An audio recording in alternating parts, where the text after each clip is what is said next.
성령의 사역과 역할들을 생각해 보면 참 많은 성령의 역할이 있습니다. 창세기에 보면 하나님께서 흙으로 아담을 만드신 후에 그 코에 생기를 후 하고 루아흐죠. 그래서 성령은 생명의 바람, 생명을 주고 에너지를 주는 그런 역할을 사역을 하는 모습을 볼 수가 있습니다. 에스겔 37장에도 골짜기에 마른 뼈들이 가득할 때 생기야 사방에서 불어와서 이 죽은 뼈들을 살아나게 해라 할 때 그 생기야 사방에서 불어와라 할 때 그 생기도 바람이거든요. 생명의 바람, 에너지의 바람. 그리고 여러분 성령을 생각하면 또 갈라디아서 말씀처럼 성령의 9가지 열매가 생각이 나죠. 그리고 능력도 생각이 나고 또 은사 같은 것도 생각이 납니다.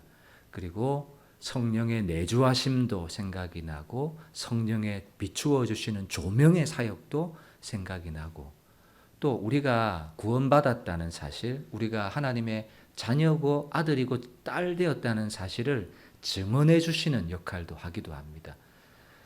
그리고 사도 바울은 에베소서를 통해서 지혜와 계시의 영 이렇게 말씀하시는 것을 보면 성령의 사역을 말할 때는 참 이루 말할 것이 없이 참 많아요.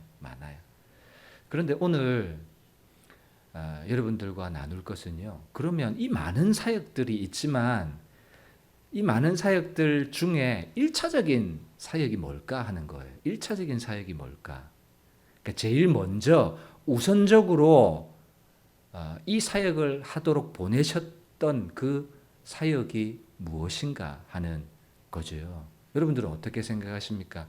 성령이 참 많은 구원을 받게 하는 말씀을 듣는 과정에서도 성령이 아니고서는 누구든지 예수를 주라고 할 자가 없다. 많은 부분에 성령의 사역과 역할이 있지만 1차적으로 하시는 사역이 뭔가 하는 것입니다. 이 베드로와 고넬료를 만나게 하셨는데 이 두 사람의 인생 가운데는요. 상대방이 없는 사람이었어요. 베드로의 삶 가운데는 고넬료는 존재하지 않는 사람이었고 고넬료 역시도 이 베드로는 자기 인생 가운데 존재하지 않았던 사람인데 하나님께서 성령께서 이 두 사람을 만나게 해주셨고 연결시켜 주셨습니다.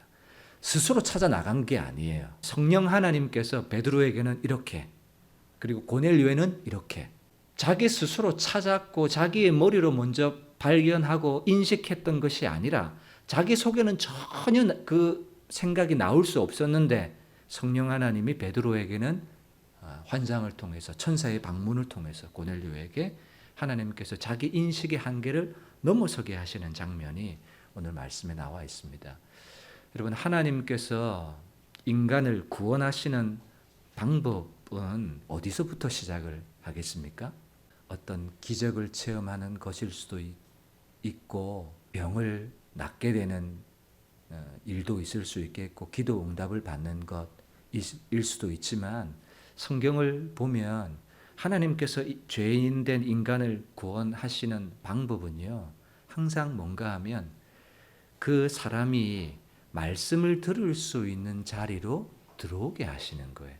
그러니까 말씀을 들을 수 있는 자리로 들어오는 이 과정 속에는 뭐가 있냐면 하나님께서 응답도 주시기도 하고 병을 낫게 하기도 하고 또 알지 못하는 어떤 놀라운 영적인 체험들을 통해서 그 체험을 경험하기도 하지만 그 경험을 왜 주셨는가 하면 결국 하나님의 말씀을 들을 수 있는 자리로 인도해 가시는 하나님의 방법인 거죠. 그러니까 결국 하나님께서 인간을 구원하시는 방법의 첫 시작은 뭔가 하면 하나님의 말씀을 듣는 자리로 인도해 가신다는 사실이죠. 말씀을 들어야 할 사람은 말씀을 들을 수 있는 자리로 인도하시고 그리고 말씀을 전하는 사람은 말씀을 전할 수 있는 사람을 만나게 하시거나 말씀을 전할 수 있는 그 자리로 인도해 가시는 것이죠. 고넬료가요 분명히 자기의 친척들과 친구들을 불렀어요. 초청을 했어요. 저는 초청받은 사람들이 다 왔다라고 생각하진 않아요. 친척들 중에서도 아이고 야, 니 무슨 생각하냐? 어떻게 우리가 유대인들과 같이 만날 수 있어? 아, 그거 절대로 안 돼. 이 일을 통해서 어떤 결과가 생길지 몰라. 그래서 안 온 사람들도 분명히 저는 있을 거라고 추정을 해요. 그리고 친구들 중에서도 올 사람은 오고 안 올 사람은 안 왔을 거예요. 그런데 여러분, 이 속에도요, 누가 역사하셨을까요? 저는 성령님이 역사하셨다고 생각해요. 어떻게? 듣고 믿음으로 반응하고 순종할 수 있는 사람들은 성령께서 오게 하시는, 가고 싶은 마음을 막 주셨을 것이고, 또 받아들이지 않을 사람, 와가지고 문제를 일으킬 사람들은 또 오지 않게 성령께서 다 인도하셨다라고 생각을 합니다. 그래서 구원을 위해서 베드로와 고넬료를 연결시켜 주신 것이죠. 성령께서 사람과 사람을 연결시켜 주세요. 시작이 그래요. 여러분들도 믿음을 가진 그 과정들을 살펴보면 나와 어떤 사람이 만나게 돼요. 신자와 불신자가 만나게 돼요. 여러분, 그 자리에 만난다는 것, 성령께서 그 자리를 만들어 주신 거예요. 그리고 교회와 세상을 연결시켜 주시는 사역, 성령 하나님이 하신다는 사실 우리가 기억해야 할 것입니다. 로마서 10장 17절 말씀에 보면 믿음이 어떻게 시작하는가 하면, 믿음은 들음에서 나요. 여러분, 믿음은 기적을 체험하면서 남이 아니에요.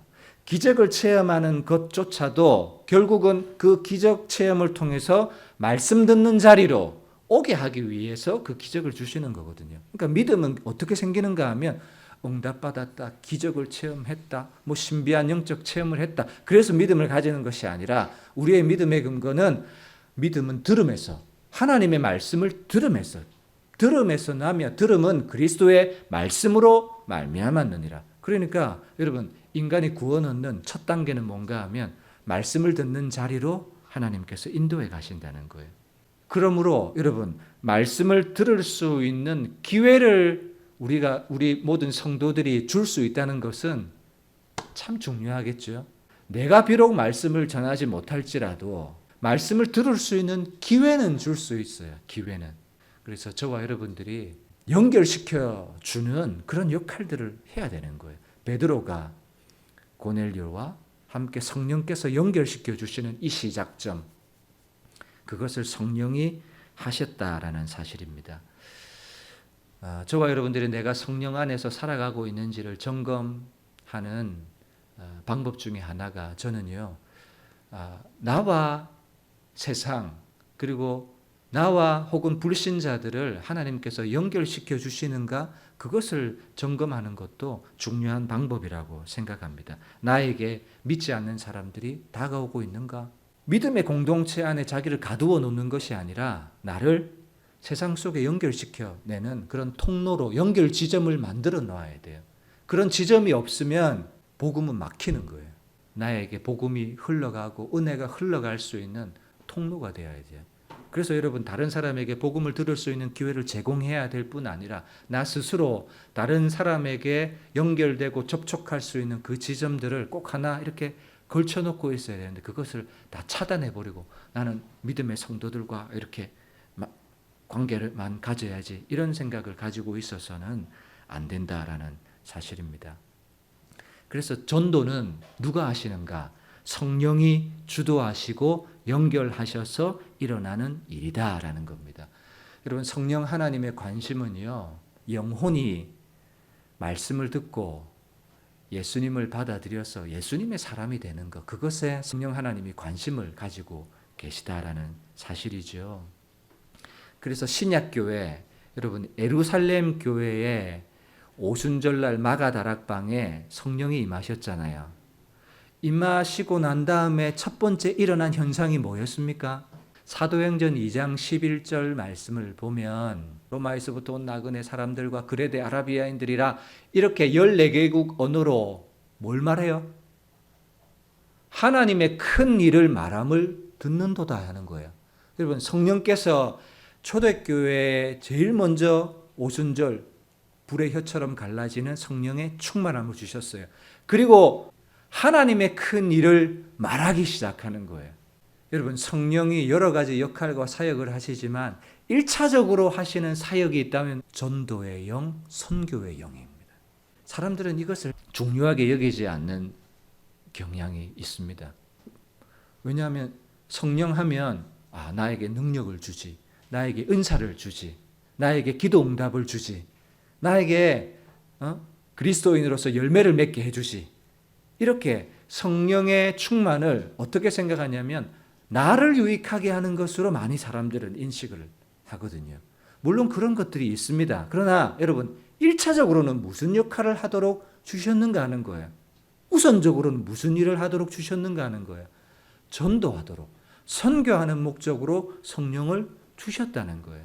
지혜와 계시의 영이시기도 하고 양자의 영이시기도 하고 우리 안에 내주하시기도 하고 바람과 능력과 에너지를 주시는 분이시기도 하지만 여러분 생각해 보면 다 뭔가 하면 보조해 주는 역할이에요. 뭘 하도록? 전도와 선교의 일을 할 수 있도록 능력을 주고 은사를 주고 에너지를 주고 권능을 주고 열매를 맺을 수 있도록 하는, 그러니까 모든 성령의 사역들은 다 지원해 주는 사역인 거예요. 뭐 하도록? 전도할 수 있고 선교할 수 있는 이 사역을 위해서 다양한 사역들이 보조 역할을 하는 것인데 우리는 성령님의 임재, 성령의 충만함을 생각할 때 성령이 나에게 임하면 나에게 능력이 생기겠거니 은사가 생기겠거니 이렇게 생각하는 경향이 저에게도 있거든요. 그래서 하나님 기도의 능력을 주세요. 말씀을 잘 전할 수 있도록 말씀의 능력을 주세요. 근데 여러분 사실 생각해 보면 기도의 능력, 말씀의 능력 그건 무엇을 목적으로 하는 거예요? 결국 불신자에게 말씀을 복음을 전해서 그 사람으로 하여금 회개해서 복음 안으로 예수의 사람이 될 수 있도록 하기 위한 목적으로 기도의 능력도 말씀의 능력도 다 주시는 것이거든요. 왜 우리가 그리스도인으로서 성령의 9가지 열매를 맺어야 됩니까? 그 열매를 통해서 뭐 하는 거예요? 내가 그리스도 안에서 변화된 사람으로 내가 이렇다. 내가 복음을 믿고 난 다음에 이렇게 변화되었다는 것을 보여주는 거잖아요. 그래서 결국은요. 내가 열매 맺어야 돼요. 나에게 유익되는 건 맞아요. 그러나 그것을 통해서 다른 사람이 복음을 받아들일 수 있는 전도와 선교를 목적으로 하기 위해서 이것을 주셨다라는 거예요. 그러니까 이걸 우리가 성령의 1차적인 사역을 안다면 그저 하나님 나에게 능력을 주세요. 은사를 주세요. 기도 응답을 주세요. 이런 목적으로 기도하지 않게 되는 거죠. 그건 성령이 우리에게 주신 1차적인 목적과는 조금은 동떨어져 있을 수 있다는 거예요. 아까 제가 기도할 때 스가랴서 4장 6절의 말씀을 읽었습니다. 하나님께서 스가랴 선지자를 통해서 말씀을 주셨어요. 스룹바벨에게 말씀을 주셨어요. 어떤 말씀을 주셨느냐? 이는 힘으로 안 된다. 능력으로도 안 된다. 오직 나의 영으로 되느니라. 옛날 개역 성경에는 나의 신으로 되느니라. 여러분 우리는 이 말씀을 들으면 힘으로 안 돼. 그치, 내 힘으로 안 돼. 내 능력으로 안 되지. 뭘로 돼요? 하나님의 능력으로 되지. 하나님의 영으로 되지. 성령으로 되지. 그래서 우리는 이 말씀을 붙들고 하나님의 성령으로 불가능이 되게 해주세요. 이건 뭐가 되는 거예요? 나에게 유익한 일을 되게 하는 것으로 우리는 쉽게 적용할 때가 있어요. 그렇지만 여러분 이 말씀은 그런 말씀이 아니에요. 스룹바벨에게 안 되는 거, 힘으로 안 되고 능력으로 안 되는 하나님의 영으로 되는 일이 뭔가 하면 무너진 성전을 건축하려고 하는 거예요. 힘으로 안 되고 능력으로 안 되는 되게 하는 일은 누구 일인가 하면 하나님의 일을 되게 하는 거예요. 나의 인생과 나의 가정과 나의 사업의 유익을 위해서 우리는 이 말씀을 적용시키지만 그래요. 그 적용도 나쁘지 않습니다. 그러나 1차적으로는요. 하나님을 위해서 하나님의 영을 우리에게 주시는 거죠. 하나님께서 고넬료에게 천사를 보내주셔서 네 요빠라는 지역으로 가라. 거기 가면 피장 시몬, 무드장이 시몬이라는 사람이 있다. 그리고 그 집에 가면 본명은 시몬이고 베드로라는 별명을 가진 사람이 있을 거다. 그 사람을 초청해서 말씀을 들으라. 너무 디테일하게 아주 세밀하게 세심하게 가르쳐 주시잖아요. 이렇게 세심하게 가르쳐 줄 바에는 오히려 여러 과정을 지나지 말고 한 번에 베드로 거치지 말고 그냥 한 번에 천사가요 고넬료에게 복음을 전하면 되지 않겠습니까? 그게 조금 더 빠른 방법이고 효율적인 방법이라고 생각이 되는데 왜 천사는 단지 베드로와 고넬료를 만나는 자리까지만 그 역할을 하게 하셨는가 그거예요. 여러분 하나님은요 복음을 전하는 것을 천사에게 맡기지 않으셨다는 거예요. 복음을 전하는 것은 누구에게 맡겨주셨어요? 우리에게 맡겨주셨어요. 마태복음 28장에도 보면 너희는 가서 모든 민족으로 족속으로 제자를 삼아라. 아버지와 아들과 성령의 이름으로 침례를 주라. 내가 너희에게 가르친 모든 것을 가르쳐 지키게 하라. 이런 명령은 천사에게 주지 않았어요. 베드로에게 주셨고 사람에게 주신 사명이라는 것이죠. 천사는 무슨 역할만 해요? 연결시켜주는 것까지, 거기까지가 천사의 역할이에요. 천사는요, 복음 전하는 일을 하고 싶어도 못하는 거예요. 복음을 전하는 것은 하나님이 우리 사람에게 맡겨주신 일이라는 거예요.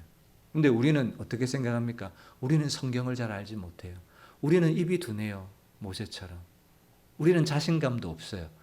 여러분, 우리 편에서는 그럴 수 있어요. 그러나 하나님 편에서는 어때요?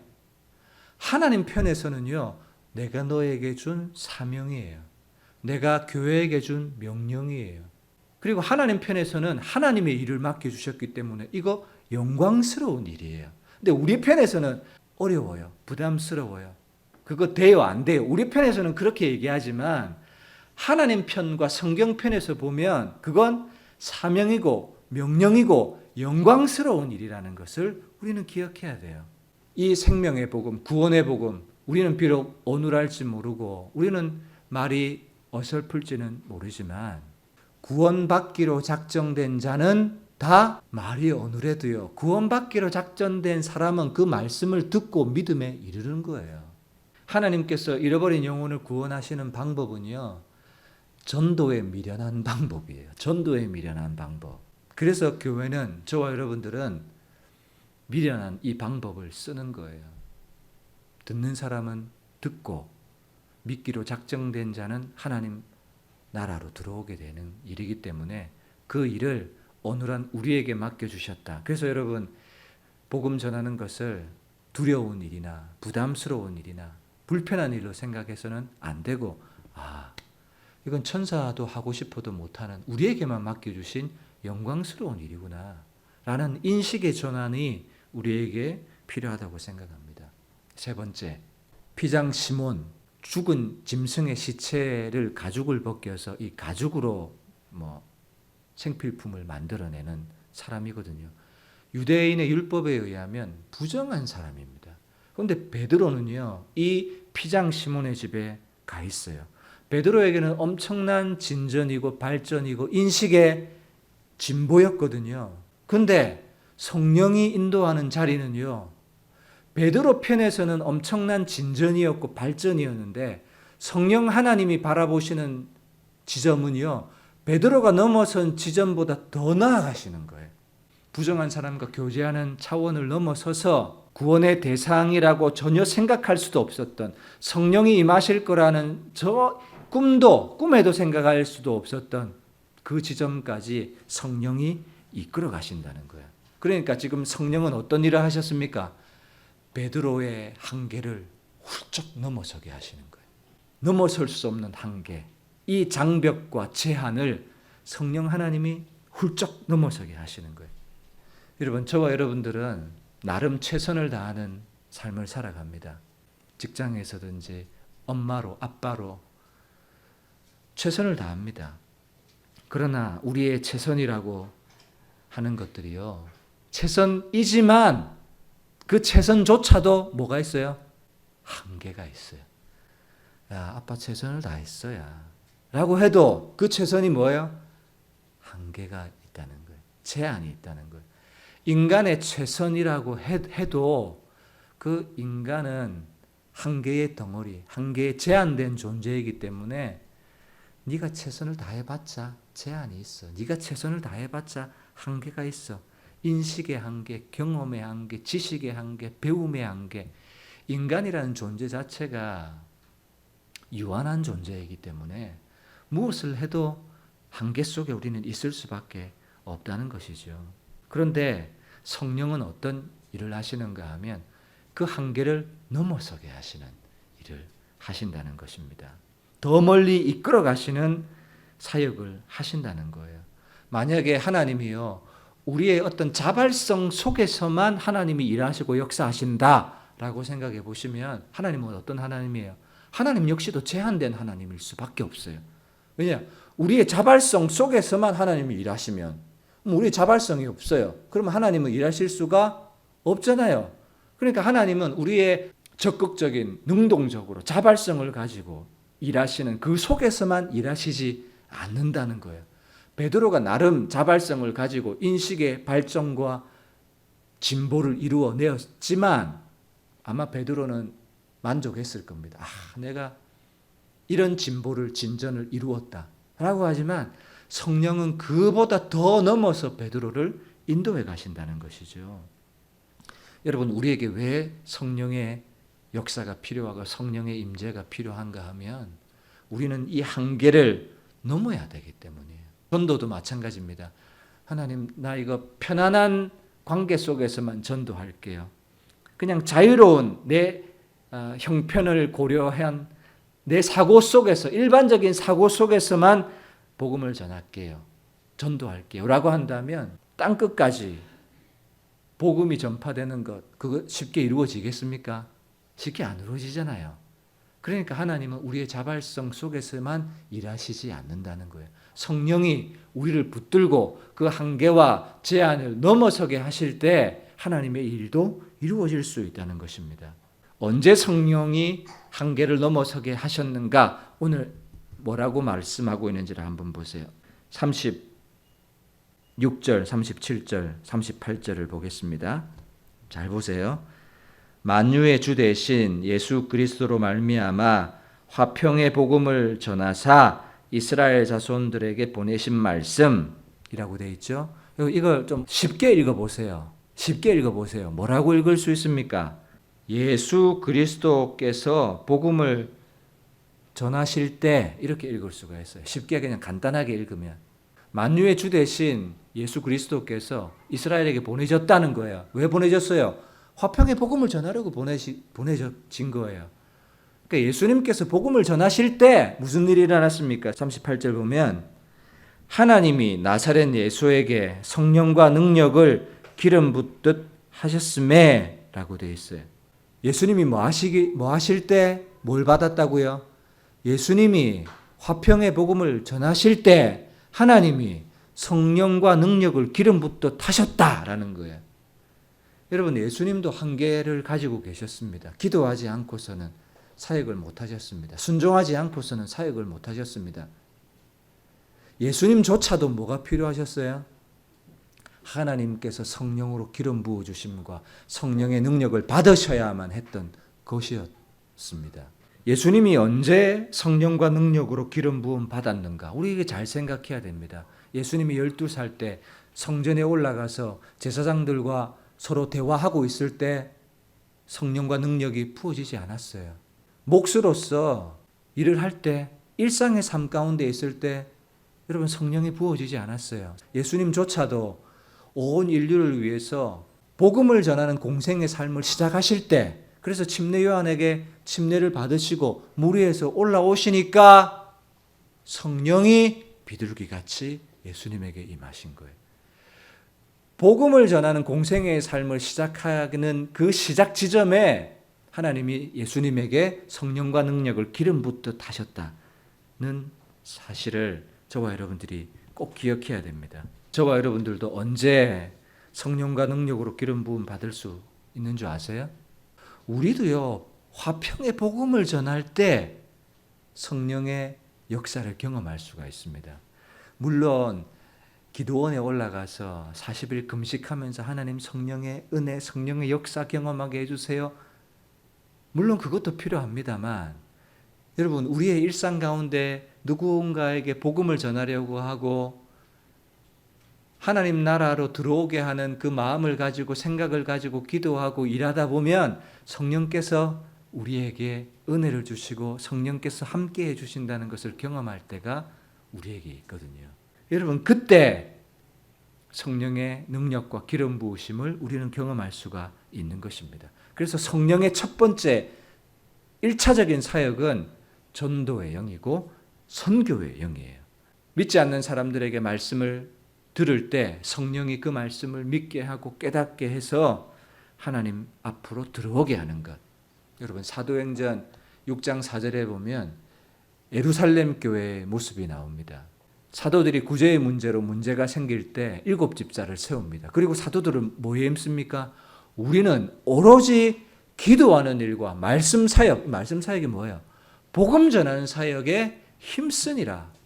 성령이 기도할 때, 복음을 전할 때 예루살렘 교회의 한계를 넘어서게 하셨던 거예요. 고린도전서 11장에 보면 성찬이 나옵니다. 여러분, 성찬의 목적이 뭐예요? 성찬을 통해서 예수님 우리에게 무엇을 명령하셨는가? 너희가 내 살과 내 피를 먹을 때마다, 이 떡을 먹으며 이 잔을 마실 때마다 주의 죽으심을 그가 오실 때까지 생각해라, 묵상해라. 그게 아니었습니다. 뭐예요? 행동해라는 거예요. 전하는 것이니라. 예루살렘 교회도 기도하는 일과 복음 전하는 일에 전무하리라 했고, 그리고 성찬을 나눌 때마다 무엇을 우리가 다짐하는가 하면 주의 죽으심과 부활을 그가 오실 때까지 전하는. 왜요? 성령은 예수님의 생명의 복음, 진리의 말씀을 전할 때 일하시고 역사하신다는 사실이에요. 사도 바울도 로마서 10장 14절에 이렇게 얘기합니다. 그런즉 그들이 믿지 아니하는 일을 어떻게 부를 수 있겠는가? 듣지도 못한 일을 어찌 믿을 수 있겠는가? 전파하는 자가 없이 들을 수 있겠는가? 여기 여러분 잘 보세요. 부른다는 말이 있습니다. 부르리요, 믿으리요, 들으리요. 누가 부를 수 있어요? 믿어야 부르잖아요. 믿어야 불러요. 누가 믿어요? 말씀을 들어야 믿죠. 그러니까 부르리요, 믿으리요, 들으리요, 이 세 단계 중에서 제일 첫 번째 단계는 뭔가 하면 듣는 거예요. 전파하는 자가 없이 어떻게 듣느냐 그 말이에요. 그러니까 전하지 않고서는 무슨 일이 안 일어납니까? 믿는 일이 안 일어나요. 믿는 일이 안 일어나니까 부르는 일도 일어나지가 않는 거예요. 그래서 여기서 제일 중요한 건 전파하는 것, 이것이 제일 중요한 거예요. 전파해야 복음의 말이 들리고, 들어야 믿음은 들음에서 나니까 들어야 믿음이 생기고, 믿음이 생기니까 그제서야 주여 아버지라고 부를 수가 있는 거니까. 그래서 성령 충만은요, 내가 능력 받겠다 기도할 때 주시는 것이 아니라 내가 복음을 전할 때 성령이 내 안에 역사하신다는 사실, 저와 여러분들이 꼭 기억했으면 좋겠습니다. 언제 성령이 역사하시느냐? 복음을 전하는 사람에게, 복음을 전하는 자리에 성령이 임하신다는 거예요. 그럴 때 한계가 넘어서게 되는 거예요. 여러분, 우리 교회도요, 한계가 있습니다. 아직 어린 개척교회라는 한계, 빈자리는 많은데 아직 많이 차지 않았다는 한계, 능력의 한계, 지식의 한계. 여러분, 우리 교회가 가진 한계를 어떻게 넘어설 수 있겠습니까? 맞습니다. 복음을 전할 때 넘어설 수 있습니다. 복음을 전하지 않고는 우리는 이 한계를 넘어설 수가 없어요. 우리는 이 제한을 극복할 수가 없어요. 우리는 늘 이 수준 이대로 우리끼리만 예배드리는 이 현실을 언제든지 가지고 있을 수밖에 없습니다. 여러분들 가지고 있는 한계도요, 말씀과 기도와 믿음과 성령으로 넘어서기를 주님의 이름으로 축복합니다. 그리고 우리 교회가 가지고 있는 이 한계도 전도할 때 하나님의 한계를 넘어서게 하신다는 사실을 믿으셔서 하나님이 우리에게 맡겨주신 이 복음 전파의 사역을 믿음으로 잘 감당할 수 있으시기를 주님의 이름으로 축복합니다.